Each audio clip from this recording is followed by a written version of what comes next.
The green one? No, that's Lavender. This is me. Oh. Yeah, I was very ginger as a child. Big head of curly ginger hair. Yeah. She's got all her stuff in the bag.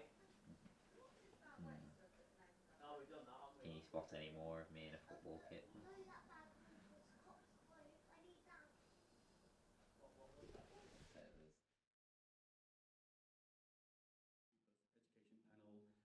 Alongside Kevin, alongside Lila, and also we've got Arthur Webber here. Arthur Webber is a communication support officer at London Youth and also a freelance journalist, where he has written about his experience of returning to football following his journey. I'll talk about sports because that's the bit that I know most about. So at primary schools, sports are largely still mixed, and I found personally, being an LGBT person that plays sports, that in primary school that was okay. It was when it moved to secondary and everything became... I've been involved in football since I was very young. When I was a baby, my dad wrapped me in a France 1998 World Cup scarf and made me watch the whole tournament. I hadn't played football since I was 13. It was like a really big thing for me to come back to it because it had been such a huge part of my life that I'd had to let go of. Who needs socks? So. Yeah. Oh my god. Socks. Chris socks. Is that a bit done? There have been any complaints about your packing? Yeah, I've really gone into it. The first sort of casual game I went to, I was quite nervous because obviously I hadn't played with guys before as a guy, and so I was quite worried, oh god, you know, what if I'm a foot shorter than everybody else? What if I can't run anywhere near as fast as them? What if I kick the ball in completely the wrong direction? What if I injure myself in the first 10 minutes? And I was very, very nervous, but I got through it and I was quite pleased with myself, and everybody just seemed really, really nice. So I was like, okay, this is something that I'm gonna commit to. Just for the benefit, so we got to thank you after today. Woo! In from there. No, you good. Keeper, got your contact. Right, you ready? Turn backwards. Yeah. Straight in. That's it, right now you go. So right inside. Hey, Gordon. Take it in now. Play him again. Win it. Yes. Oh!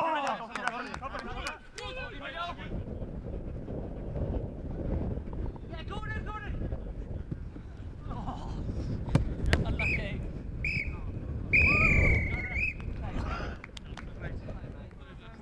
Three cheers for left footers. Alright, skinny thoughts. Well done, everyone. Everyone breathe in. Cheesecake. 3, 2, 1. Yay. So much energy.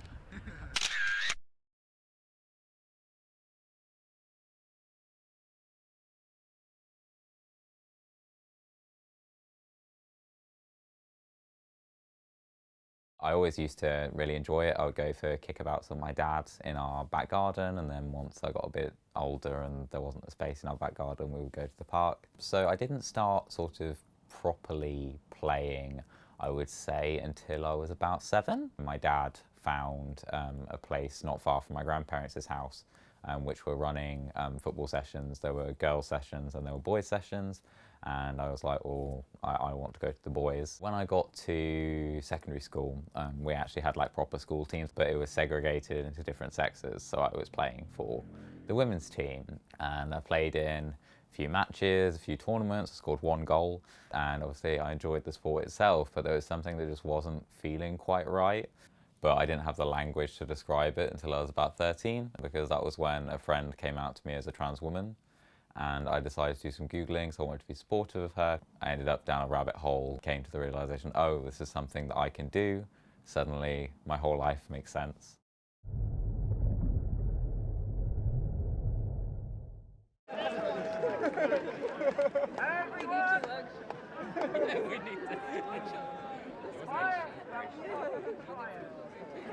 Work on Zoom. Tuesday.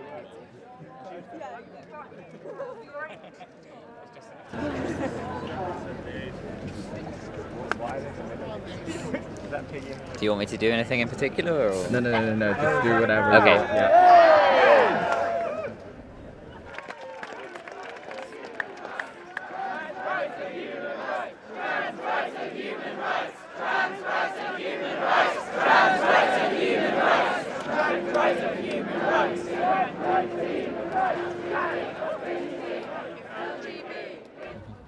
Hello. Hello. Hello. Oh yeah, apologies, my film guy is here. So. Hello. There is a lot of debate about trans women in women's sports at the moment. One of my friends who was at a team of trans women versus a team of cis women, and some transphobes came and held a protest outside one of her games that she was playing at because they found out that she was a trans woman, and that happens a lot.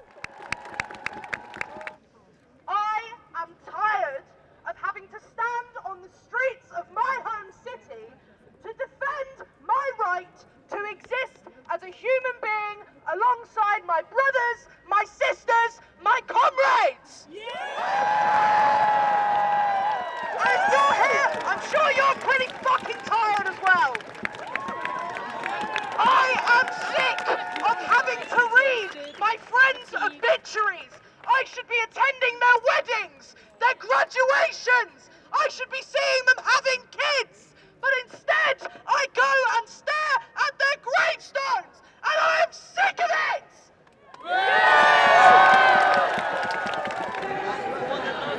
Standing up for trans rights. That is the cutest goddamn thing I've ever seen. Yeah. Hello. Yes, I am. Hello. Oh, hello. Thank you so much for doing this event. One of the first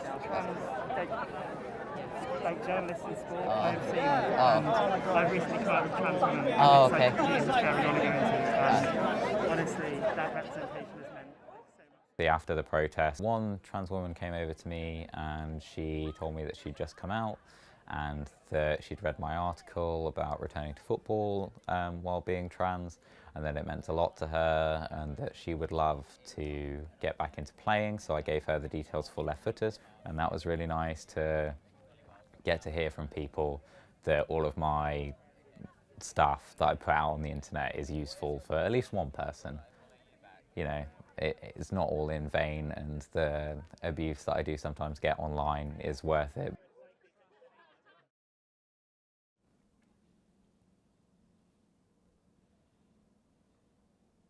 A few weeks ago, I was trying to pick out what glasses I was going to wear, and somebody decided to quote tweet me that, you know, I must be blind because I see a penis where a vagina should be. You don't have to be a trans person engaging in discourse about trans people. You don't have to be out there fighting for trans rights. You just have to be a trans person on the internet, and you will get this abuse from people who all of their time is taken thinking about transgender people and our genitals and what we're doing with our free time. Obviously, homophobia is still a thing. A recent game, Arsenal against Brighton, there were reported 7 incidents of homophobic abuse, but Arsenal dealt with them very well. They recently banned somebody for life for homophobic abuse at a previous game last year, and so Arsenal have done an awful lot to clamp down on it. That's great, and I hope that other Premier League clubs, if they're not already doing similar initiatives, to follow suit. So I think it is just a lot of raising awareness, trying to slowly change the culture.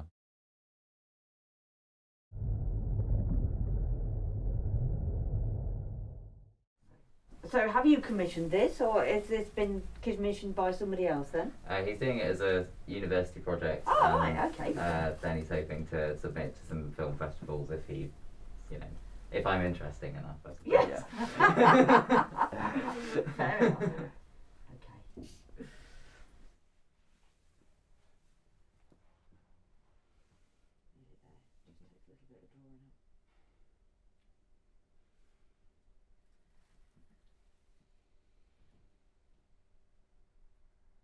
Okay. Feel it stinging a little bit now. Yeah. Sorry about that. Yeah, it's all right.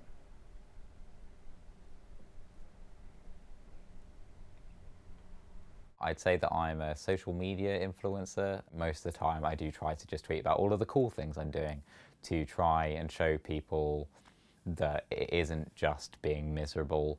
If you want to go play football and be trans, you can do that. If you want to appear in a short film about being trans, you can do that.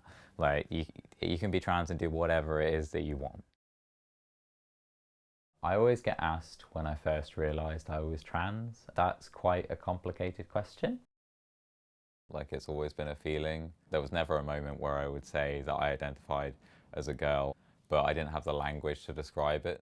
Be at home as a child, I would try to go to the toilet standing up, and obviously with my anatomy, it would make quite a lot of mess. I would try to shave my face when I was about 5 because I'd seen my dad and my granddad do it, and I cut myself. I would feel a combination of embarrassment because of the mess, but also that I was doing it the right way. When I'm playing football, it's no longer necessarily like a gender thing for me anymore. It's just something that I do that's fun, and usually happen to be surrounded by men, and that's also cool. Like, when I was younger, it was very sort of, this is nice to be around boys and be able to keep up with them. And when I first started playing again, it was like that again. I don't necessarily feel I need to rely on it as much to be affirmed as a man, now that I feel very comfortable in my team. When I'm with my family, I feel like quite at ease, now that everybody's sort of open with each other about everything. When I was younger, like, I would say that it was tense sometimes, because not even just me, but like my siblings were going through stuff, my parents were going through stuff, and now that all of us are sort of through most of that, we're much more comfortable with each other, and that's why we get up to the silly things like Gordon Ramsay cushion that we put everywhere.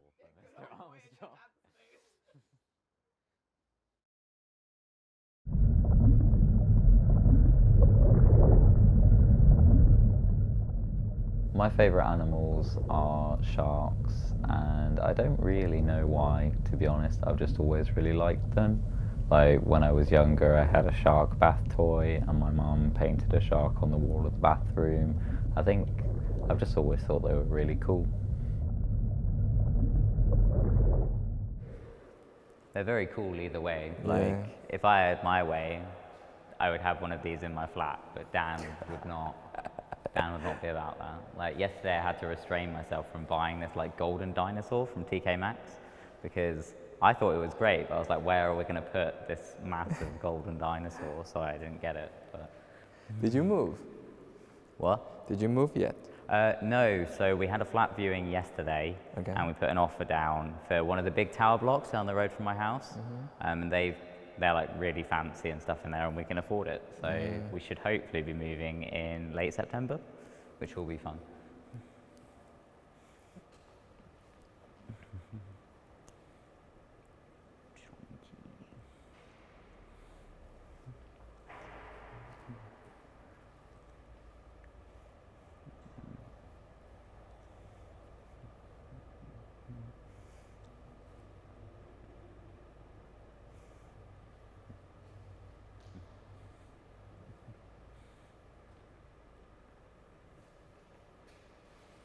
What do you think of them? You mean shark or this exhibition? These specific sharks. I think they're cool. I mean, since they are dead and and in a tank, You're not really keen on live ones. I mean, yeah. So I would love to go like cage diving with one, so but I feel safe. I don't think Dan would ever let me. But I would love to like go in a cage of like coast of Australia or whatever and be with them. But Oh my god, that's horrible. That's terrifying. there's places in like the Bahamas where the tiger sharks, like the one out there, are so used to like being around people that you can like pet them. So it's like, yeah, okay, I see what you mean. Yeah. Yeah, like if you're just out in a boat somewhere in the middle of the ocean, they're probably not going to be used to people, but like because there are so many tourists in this specific area, they're fine with people. So like those, I feel like I could maybe persuade Dan that I'd be allowed to do, but I would still love to do in the middle of the ocean, find a random shark, but I don't think he would be okay with. I don't think your parents would be okay with that. No, my parents aren't okay with most things that I do though, so I just tell them afterwards and then it's fine.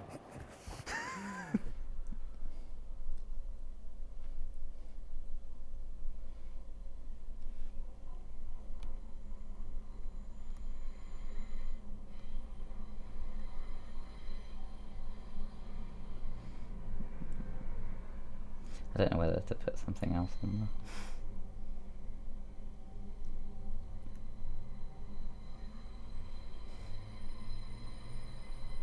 I don't know whether that's funny enough.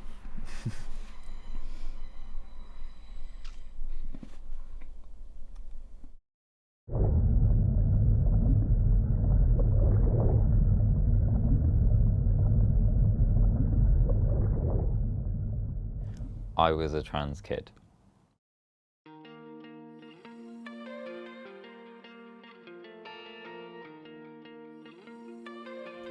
My nights were spent praying that in the morning I would be a boy. I would wake up disappointed. However, I already was a boy. No divine intervention required. On Christmas Eve, age 7, I cut off all my hair and enthusiastically told my family that I finally was a boy. I'd been watching The Lion, the Witch and the Wardrobe, so perhaps took the image of children coming out of a closet too literally. However, I already was a boy. No terrible haircut needed. When I met other children on holiday, I would tell them I was a boy. I'd avoid giving them my name and say I was born without one, which everybody is, really. The devastation I felt when my family would fetch me using my dead name and revealed that the outside world believed I was a girl still lingers with me. However, I already was a boy. I was a trans kid like you. It's a limited edition gift with no receipt. Sometimes you'd give anything to return it because it's too hard to look after, but most of the time you're thankful that it's unique.